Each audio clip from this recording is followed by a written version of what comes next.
Good morning dear students. Mohta महाविद्यालय की BA part second की होम साइंस की क्लास में आप सभी बच्चों का स्वागत है।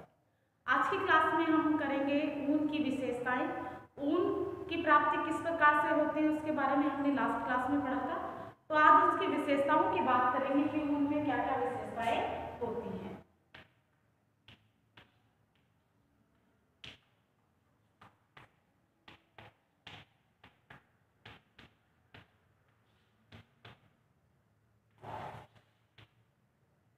विशेषताओं में हम सबसे पहले पढ़ेंगे भौतिक विशेषता के बारे में।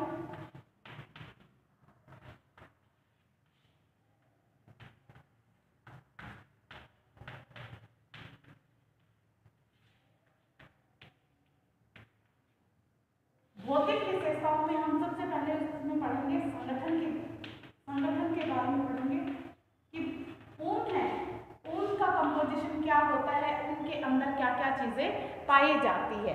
ऊन के अंदर कार्बन पाया जाता है, ऊन के अंदर कार्बन होता है जिसकी मात्रा 49% होती है।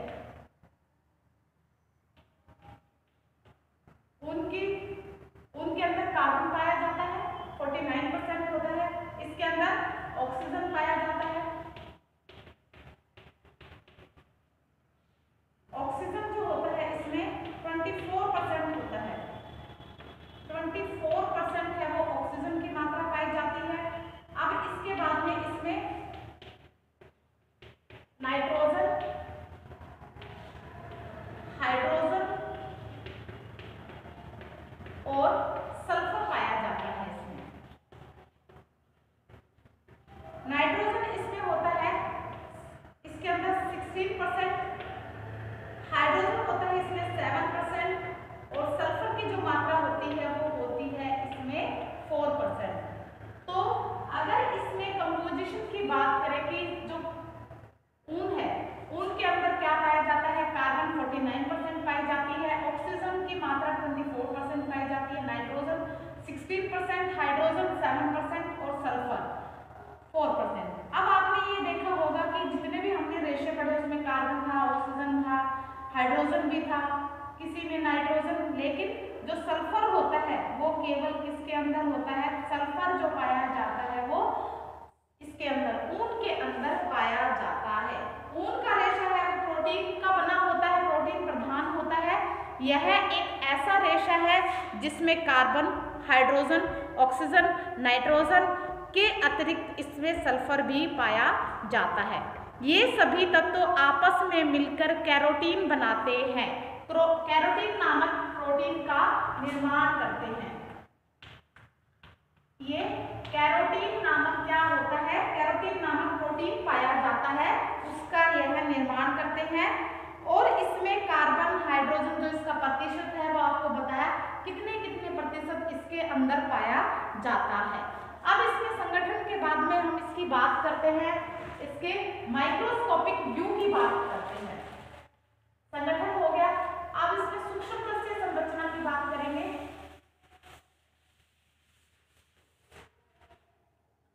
दूसरा जो इसमें पॉइंट है, पहला था संगठन, दूसरा है सूक्ष्म दृश्य रचना।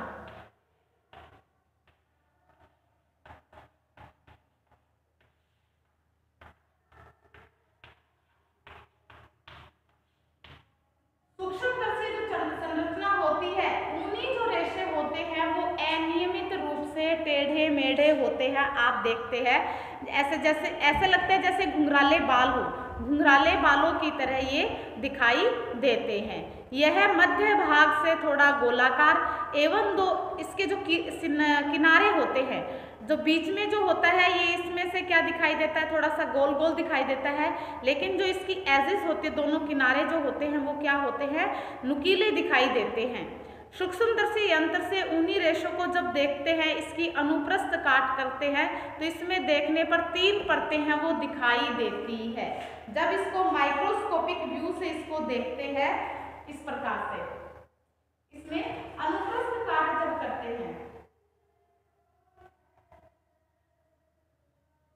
अनुप्रस्थ जब काट करते हैं यानी कि ये रेशा है ऐसे और इसको ऐसे काटते हैं, हॉरिजॉन्टल वे में जब इसको काटते हैं तो इसकी संरचना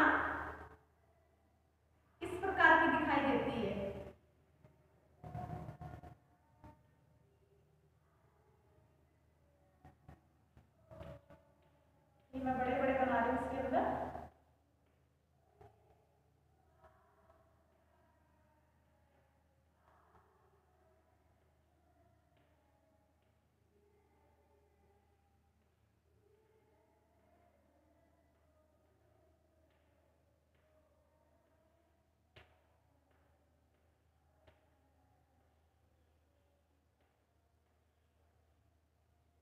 ये इस प्रकार से दिखाई देता है। ये जो होता है इसका सेंटर होता है। अब इसमें सूक्ष्मदर्शी रचना में देखने पर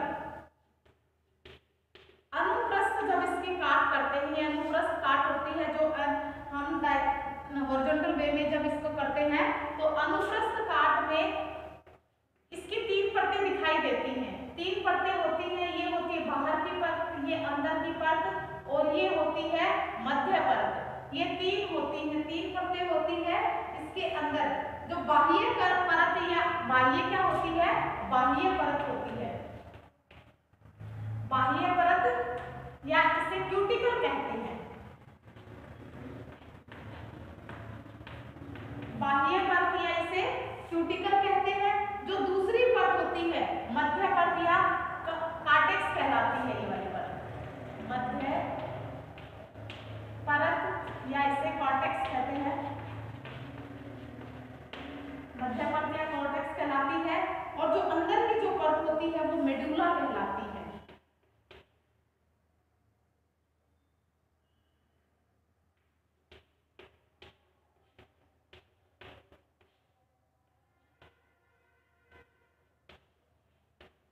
अंदर की जो परत होती है वो मेडुला कहलाती है। तो जब सूक्ष्मदर्शी रचना से ऊन को देखते हैं तो इसकी अनुप्रस्थ काट जब करते हैं तो अनुप्रस्थ काट में इसके 3 परतें दिखाई देती है, बाह्य परत, मध्य परत और ये जो होती है वो अंदर की परत होती है। अब जो ये क्या कहलाती है, बाह्य परत होती है वो क्यूटिकल कहलाती है, मध्य परत होती है वो कॉर्टेक्स कहलाती है।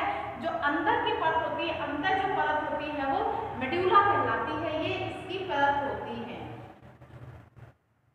जो ये बाहरी परत होती है ये रेशों को सुरक्षा प्रदान करती है और इसीलिए इसे सुरक्षात्मक परत भी कहा जाता है। बाह्य परत को सुरक्षात्मक परत कहते हैं।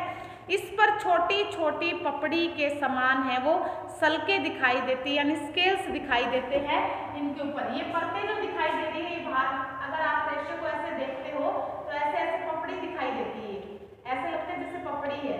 तो ये जो होते हैं वो क्या कहलाते हैं, सल्के कहलाती हैं।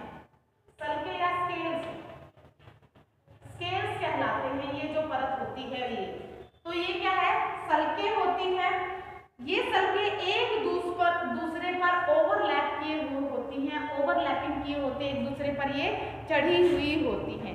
सल्कों की जो संख्या होती है वो प्रति इंच 1000 से कम इतनी दूरी में, जैसे कि 1 इंच की बात करते हैं तो 1 इंच में कितनी मिलेंगी, ये 1000 से 4000 की संख्या होती है वो मिलती है। 1000 से लेकर 4000 तक इनकी संख्या मिलती है। कम से कम 1000 और ज्यादा से ज्यादा 4000 तक सल्के हैं वो इसमें पाई जाती है। और सल्कों की जो संख्या है वो ऊन की क्वालिटी को बताती है, ऊन की क्वालिटी बताती है। ये क्या करते हैं, उत्तम कोटि के ऊन में सल्कों की संख्या अधिक होती है, यानी कि जिसके अंदर स्केल्स ज़्यादा मिलेंगे, जिस भी रेशे के अंदर सल्के ज़्यादा मिलेंगी उसका मतलब होता है कि वो ऊन है वो अच्छी क्वालिटी की है। और इसके अपोजिट अगर सल्के कम होंगी, स्केल्स कम होंगे तो क्या मतलब होगा उसका, यही कि जो ये ऊन है वो लो क्वालिटी की होगी। ये तो थी बाहरी परत, इसमें हो गया। बाहरी परत की बात होगी। अब अंदर की जो परत है, मध्य जो परत है उसकी बात करते हैं, जिसे कॉर्टेक्स कहते हैं। कॉर्टेक्स ऊनी जो उसका मध्य भाग है यह बहुकोशिकीय होता है, मल्टीसेलुलर होती है, यह गोलाकार होती है। इसके मध्य में एक खोखली नलिका होती है, परंतु सभी ऊनी रेशों में यह आवश्यक रूप से नहीं पाया जाता है। उत्तम श्रेणी के जो रेशे होते हैं उनमें अत्यंत कम विकसित होता है, या कईयों में क्या होता है कि ये उपस्थित ही नहीं होता है। ये हम किसकी बात करते हैं? अंतःपरत की बात कर रहे हैं। अंतःपरत में क्या होती है? खोखली नलिका होती है जिसे मेडुला कहा जाता है। ये गोलाकार होती हैं और ये अत्यंत कई बार क्या होती है? कम विकसित होती है, जैसे कईयों में तो विकसित कम होती है, कई जो रेशे हैं उनके अंदर ये पाई भी नहीं जाती है, जिसे क्या कहते हैं? मध्य अंतःपरत कहते हैं या इसे मेडुला कहा जाता है। अब हम इसमें आगे इसकी बात करते हैं, इसके सूक्ष्मदर्शी रचना के बाद में हम इसकी बात करते हैं, इसमें व्यास की बात करते हैं, इसके डायमीटर की बात करते हैं कि जो ऊन का रेशा होता है उसका डायमीटर कितना होता है। ऊन के रेशे का जो डायमीटर होता है वो लगभग 0.0005 से लेकर 0.0015 इंच होता है। इतने से लेकर, ये पॉइंट है यहाँ पर, 0.005 से लेकर कितने तक? 0.0015 इंच तक इनका व्यास होता है। अतः अन्य सभी प्राकृतिक रेशों से, जैसे कि कपास है, लिनन है, रेशे है, उन सभी से जो ऊन का रेशा होता है वो मोटा ज्यादा होता है। देखने में भी पता चल जाता है कि ऊन का रेशा और रेशों के कंपैरिजन में मोटा होता है, यानी इसकी मोटाई ज्यादा होती है, व्यास ज्यादा होता है। ऊनी रेशों का व्यास जितना कम होगा वह उतना ही महीन और उत्कृष्ट कोटि के रेशे बनते हैं, धागे बनते हैं, कपड़े बनते हैं उनसे। अगर मोटा रेशा है तो उससे निम्न कोटि के अंतर्गत उसको काउंट किया जाता है। ये इसमें व्यास की बात होगी। अब हम इसमें बात करते हैं, इसकी लंबाई की बात करते हैं कि इसकी लंबाई कितनी होती है। लेंथ की बात करते हैं कि ऊन का जो रेशा है इसकी लंबाई कितनी होती है। ऊन के रेशों की लंबाई है वो सामान्यतः 1 से लेकर 4 इंच तक इनकी 1 इंच से लेकर 4 इंच तक की इनकी लंबाई होती है, परंतु कभी कभी इनकी लंबाई 7 से लेकर, कभी कभी इनकी लंबाई वो 7 इंच से लेकर 8 इंच भी हो जाती है। मोस्टली है वो इतनी पाई जाती है, 1 इंच से लेकर 4 इंच इनकी लंबाई पाई जाती है, परंतु फिर भी कभी कभी क्या है, किसी किसी रेशो में क्या है, इसकी लंबाई 7 से 8 इंच पाई जाती है। अब इससे जो एक ऊनी वस्त्रों के लिए 1 से 3 इंच तक की रेशो का उपयोग किया जाता है। ऊनी रेशो के लिए जब हम वस्त्र बनाते हैं, ऊनी वस्त्र बनाते हैं तो 1 से लेकर 3 इंच तक के लंबाई वाले रेशे यूज करते हैं। लेकिन अगर इससे लंबे रेशे होते हैं तो उनसे कौन से बनते हैं? 3 से ज्यादा या 4 से ज्यादा, 3 से ज्यादा जिनकी लंबाई होती है उनसे वस्टर्ड वस्त्र बनाए जाते हैं। जैसा कि मैंने आपको बताया था, ऊनी और वस्टर्ड 2 प्रकार के वस्त्रों के बारे में बताया था। तो लेंथ जिनकी कम होती है उनसे ऊनी रेशे बनाए जाते हैं और जिनकी लेंथ अधिक होती है उनसे वस्टर्ड वस्त्र तैयार किए जाते हैं। अब इसमें चमक की बात करते हैं कि ऊनी रेशों की चमक कैसी होती है।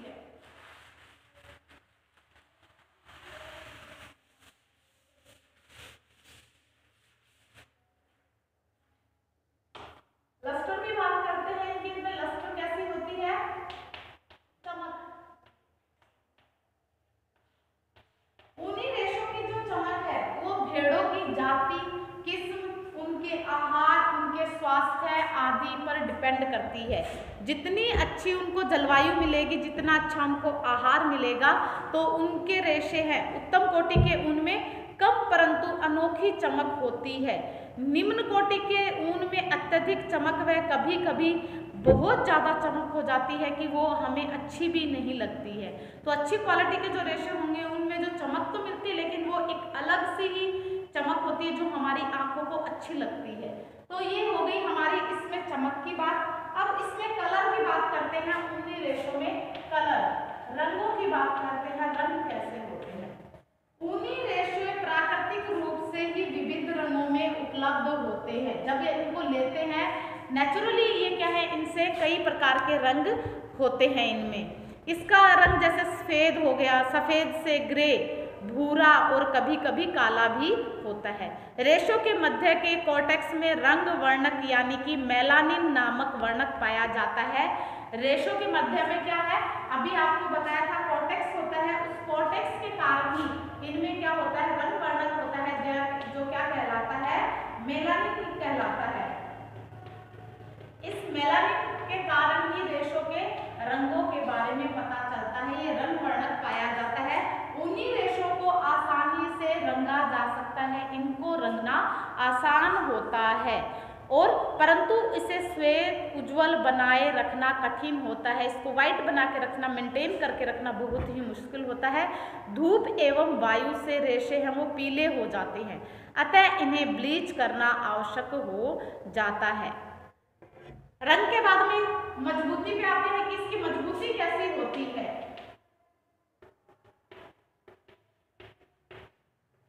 ऊनी रेशों की रेशे हैं वो निर्बल होते हैं, भीगने के पश्चात इनकी मजबूती और भी कम हो जाती है।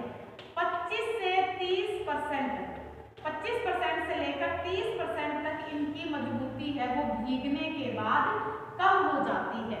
हमने कॉटन का रेशा पढ़ा, लिनन का रेशा पढ़ा, तब पढ़ा था कि वो भीगने के बाद क्या हो जाती है, उनकी स्ट्रेंथ 20 से 30% तक इंक्रीज हो जाती है। कॉटन की 30% तक इंक्रीज हो जाती है और लिनन की बात की थी तो 20% तक क्या हो जाती है, इंक्रीज हो जाती है। वही हम इसकी बात करते हैं कि ऊनी रेशा है वो भीगने के बाद कमजोर हो जाता है, उसकी जो स्ट्रेंथ होती है, उसकी जो मजबूती होती है वो कम हो जाती है। तो इस बात का ध्यान रखना कि ऊनी रेशे भीगने के पश्चात कमजोर हो जाते हैं और कपास और लिनन है वो भीगने के बाद में मजबूत हो जाते हैं। अतः ऊनी वस्त्र धोते समय इस बात का ध्यान रखना चाहिए कि इनकी जो तनाव सामर्थ्य है, यानी इनकी जो तनाव को सहने की, झटके को सहने की जो क्षमता होती है वो धोते टाइम कम होती है, इसलिए इन्हें आराम से धोया जाता है। प्रत्यास्था की बात करते हैं कि ऊनी रेशों में प्रत्यास्था कैसी होती है।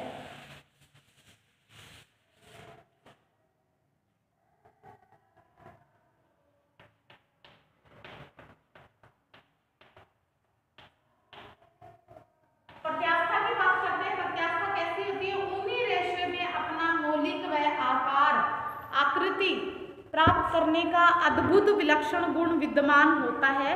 यह अपनी मौलिक लंबाई से 30 से 40% अधिक खिंच जाता है और खिंच जाने के पश्चात ही अपनी वास्तविक जो स्थिति होती है ये उसी में आ जाता है। वास्तविक स्थिति के बावजूद यह शरीर में फिट हो जाता है। इसीलिए आप देखते हैं कि ऊनी वस्त्र है वो जैसे आपने अपने लिए बनाए हैं तो आपसे मिलता जुलता जो साइज है, जैसे कि कम पतला है उसको भी फिट हो जाएगी और आपसे डबल है तो उसको भी फिट हो जाती है। तो क्या होता है कि उसकी इलास्टिसिटी के कारण, प्रत्यास्था के कारण ही वो हर किसी को एडजस्ट हो जाती है, उसके फिट हो जाती है। तो 30 से 40% तक ये क्या है, खिंच जाता है, इसको खिंच जाता है, अपनी मौलिक जो लंबाई होती है। प्रतिस्कंदता की बात करते हैं कि इसकी प्रतिस्कंदता कैसी होती है। अगर प्रत्यास्था अच्छी है तो इसकी प्रतिस्कंदता भी अच्छी ही होगी। ऊनी रेशों में सभी प्राकृतिक जो रेशे हैं उनकी अपेक्षाकृत यह गुण अधिक पाया जाता है। जितने भी नेचुरल फाइबर है उनसे उनमें सबसे ज़्यादा प्रतिस्कंदता का जो गुण है वो ऊन में पाया जाता है। इसे कितना भी दबाकर अथवा मोड़कर रखा जाए, जैसे कि हम ऊन को कितना ही मोड़ लेते हैं, कितना ही दबा के छोड़ दें, जब इसको वापस कपड़ों के बीच में से हटाते हैं तो आप देखते हो वापस फूल के अपनी शेप को ग्रहण कर लेता है और इसे ज़्यादा इस्त्री करने की आवश्यकता भी नहीं पड़ती। साथ ही वस्त्र हैं वो टिकाऊ बने रहते हैं, पहनने के पश्चात ये शरीर है उस पर फिट बैठ जाते हैं। प्रतिस्कंदता भी ऊन की महीनता पर निर्भर करती है। उत्कृष्ट कोटि के श्रेष्ठ ऊन में प्रतिस्कंदता का गुण है वो सबसे ज़्यादा होता है।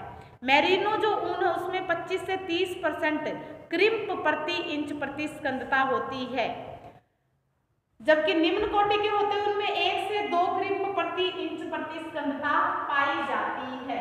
क्रिम्प यानी चुन्नटें जो होती है, रिंकल्स जो है। अब आ जाएगी इसमें अवशोषकता की बात आ जाएगी। अब जोड़बंसी की बात करते हैं कि इसकी अवशोषकता कैसी है। ऊनी वस्त्रों में 30% तक वातावरण से नमी सोखने का गुण रहता है। इसके बावजूद भी ये वस्त्र गीले नहीं रहते हैं। इनमें नमी का वाष्पीकरण भी शीघ्रता से होता है, अतः ये वस्त्र ठंडे प्रदेशों के लिए उत्तम एवं वस्त्र उत्तम वस्त्र इनसे बनाए जाते हैं। बर्फ की पहाड़ियों, हिमालय की चोटियों के आसपास रहने वाले जवानों, पर्वतारोहियों का ड्रेस भी ऊनी वस्त्रों से ही कई परतों को आपस में मिलाकर बनाया जाता है, ताकि ठंड, शीत एवं बर्फ से उनकी सुरक्षा हो सके। सिकन प्रतिरोधकता,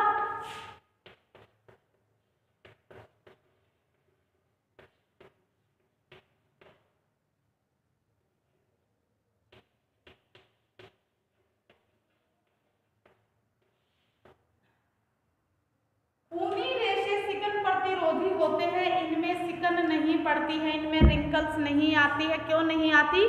क्योंकि इनमें प्रतिस्पंदता का अच्छा गुण होता है, प्रत्यास्था का अच्छा गुण होता है, इसी वजह से इनमें रिंकल्स नहीं आते हैं। और इनको कितना ही दबा लो, कितना ही मरोड़ लो, ये पुनः अपनी शेप को प्राप्त कर लेते हैं। परंतु ऊनी को अन्य रेशों के साथ मिलाने से यह गुण है वो विलुप्त हो जाता है। अगर हमें इस और किसी रेशों के साथ में इसको ब्लेंड कर दिया जाता है, इसको मिश्रित कर दिया जाता है, तो इसकी जो ये क्वालिटी है वो वहाँ पर छिप जाती है। सफाई और धुलाई,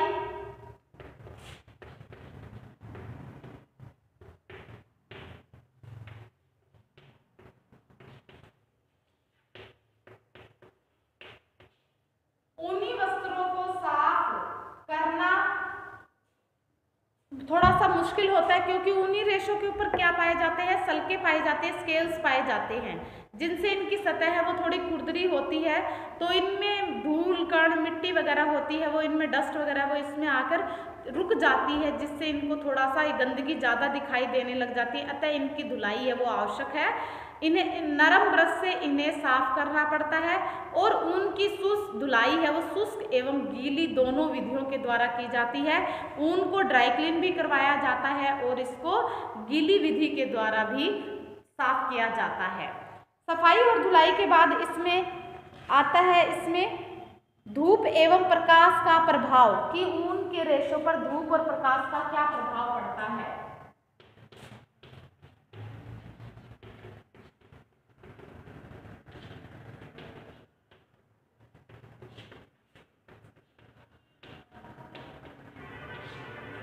धूप और प्रकाश के प्रभाव की बात करते हैं। ऊनी रेशे पर धूप का बुरा प्रभाव पड़ता है।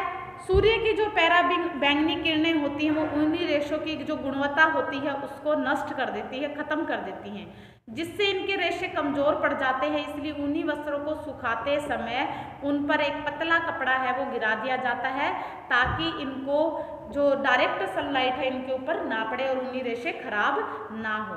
अतः ऊनी वस्त्र को हल्के हाथों से क्या होता है, धूप और प्रकाश का प्रभाव ना पड़े, इसलिए इसको ध्यान रखते हैं। रगड़ का प्रभाव,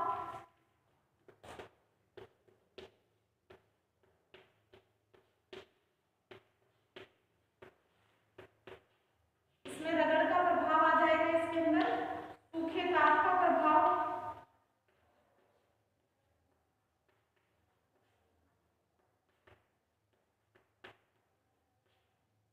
फफूंदी का प्रभाव,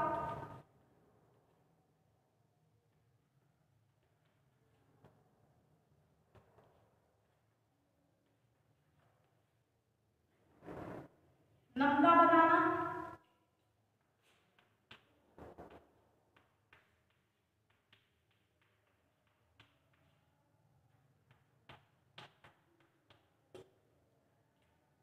रगड़ का प्रभाव आपको पता है कि ऊनी जो रेशा होता है वो भीगने के पश्चात कमजोर हो जाता है, इसीलिए इसे सॉफ्ट हाथों से आराम से धोया जाता है या इनको ड्राई क्लीन करवाई जाती है और इनको आराम से दबा दबा कर धोया जाता है, ना कि इनको रगड़ रगड़ कर धोया जाता है। अब इसमें सूखे ताप का प्रभाव क्या पड़ता है? ऊनी वस्त्रों का सूखे ताप पर बुरा प्रभाव पड़ता है, बुरा हानिकारक प्रभाव पड़ता है। अतः इस पर कभी भी हम डायरेक्ट इस्त्री नहीं करते, डायरेक्ट प्रेस नहीं करते हैं। प्रेस करने से पहले हल्का कपड़ा, कॉटन का कपड़ा लगाते हैं या फिर न्यूज़पेपर लगाकर इसको प्रेस की जाती है। जलने पर ऊनी रेशे जलते नहीं है, लो हटा लेने के पश्चात ये स्वतः बुझ जाते हैं। अब इसमें फफूंदी का प्रभाव क्या पड़ता है? ऊनी वस्त्रों पर फफूंदी का आक्रमण नहीं होता है, परंतु अगर इन्हें नम वातावरण में या इनको नमी वाले वातावरण या ऑलरेडी इनमें थोड़ी हल्की फुल्की नमी रह जाती है तो इन पर फफूंदी अटैक कर देती हैं और ये इनको खराब कर देते हैं। कारपेट बीटल एवं कीड़े ऊनी को पूरी तरह से खा जाते हैं और वस्त्र में छेद कर देते हैं। ऊनी वस्त्रों को अच्छी प्रकार से सुखाकर ही इनको स्टोर करना चाहिए, इनको गीली अवस्था में स्टोर बिल्कुल भी नहीं करना चाहिए। अब इसमें नमदा की बात आती है कि इसमें नमदा कैसे बनाया जाता है, नमदा क्या होता है, ये आपका इम्पोर्टेंट है, मोस्ट इम्पोर्टेंट है, ये एग्जाम में पूछ लिया जाता है कि नमदा क्या है। नमदा किसे कहते हैं? नमदे में ऊनी रेशे अधिक नमी एवं गर्मी दबाव के संपर्क में आकर आपस में जुड़ जाते हैं। आपको क्या बताया था कि ऊनी रेशों में एक पतली है वो नीचे शीट लेते हैं, बिल्कुल कागज की तरह पतली शीट लेते हैं और इसमें छोटे छोटे जो रेशे होते हैं, बचे हुए रेशे होते हैं, उनसे नमदा बनाया जाता है, उन रेशों को यूज में लिया जाता है। तो बचे हुए जो ऊनी रेशे होते हैं, इनको जो ये पतली शीट होती है इसके ऊपर पहले कुछ एडेसिव लगा देते हैं, कुछ चिपकाने वाला पदार्थ है वो इसके ऊपर लगा देते हैं। इसके ऊपर वो लगाने के बाद जैसे कि गोंद होता है और गोंद के ऊपर हम मिट्टी डाल दें या बुरादा डाल दें तो उसके ऊपर वो चिपक जाता है। ठीक वैसे ही जो ये पतली शीट होती है इसके ऊपर जो चिपकाने वाला पदार्थ है वो इसके ऊपर लगा देते हैं और फिर उसके ऊपर है ये रेशे जो होते हैं वो इनके ऊपर डाल दिया जाता है।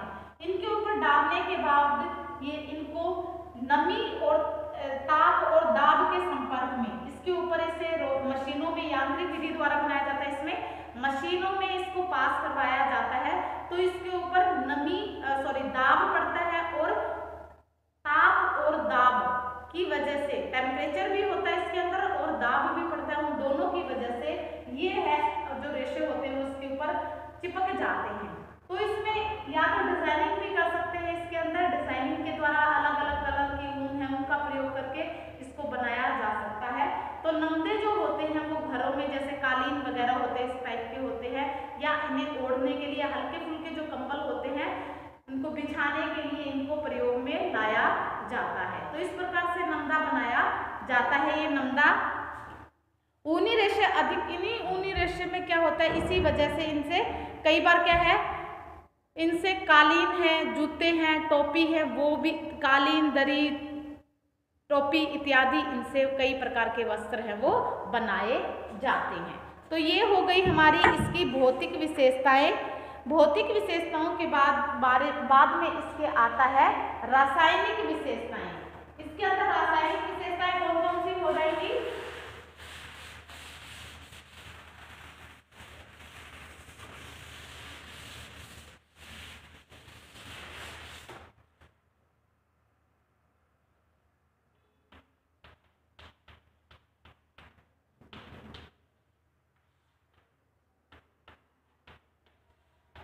रासायनिक विशेषताएं, अम्ल का प्रभाव,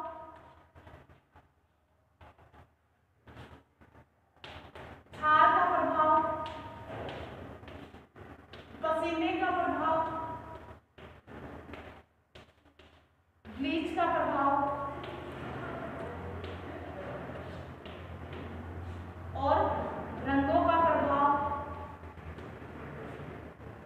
आदि। अम्ल का क्या प्रभाव पड़ता है ऊनी रेशों पर? तीव्र एवं जो सांद्र सल्फ्यूरिक अम्ल होते हैं वो इनके संपर्क में आकर जब ऊन के संपर्क में आ जाते हैं तो कुछ ही मिनटों में रेशों को गला देते हैं, उनको खराब कर देते हैं। तो इनके ऊपर तीव्र जो सल्फ्यूरिक एसिड है उसका प्रयोग नहीं किया जाता है। इनमें सांद्र घोल में रेशे का रंग है वो खराब हो जाता है। तो ऊनी रेशों में ऊनी रेशों तनु जो अम्ल है उनका हानिकारक प्रभाव नहीं पड़ता है। इन्हें अम्लीय रंगों में रंगा जाता है जो एसिडिक डाइज होती है, इसीलिए एसिडिक डाइज से इनको रंगा जाता है। क्षार की बात करते हैं कि तीव्र एवं सांद्र क्षारीय घोल ऊनी रेशों को हानि नहीं बल्कि नष्ट कर डालते हैं। कड़े साबुन या शोधक पदार्थों के प्रयोग से ऊनी वस्त्र खराब हो जाते हैं। इसीलिए आप क्या करते हैं, इनके ऊपर जो रोए और जो रोए होते हैं वो और भी कड़े और मोटे हो जाते हैं और इनका कलर भी खराब हो जाता है। सफ़ेद ऊनी वस्त्र हैं वो पीले पड़ जाते हैं, वह उनका प्राकृतिक जो सौंदर्य है वो नष्ट हो जाता है। इसलिए ऊन की धुलाई है वो नरम, मृदु एवं उदासीन जो सॉफ्ट जो साबुन होते हैं या डिटर्जेंट्स होते हैं उनका प्रयोग इन पर किया जाना चाहिए। इसीलिए हम आप देखते हो घरों में अगर साबुन का बाय चांस अगर इनके ऊपर उपयोग करते हो तो आप देखोगे रेशे हैं वो कड़े हो जाएंगे और उनकी जो नेचुरल जो कलर है, उनकी जो चमक है वो ख़त्म हो जाती है।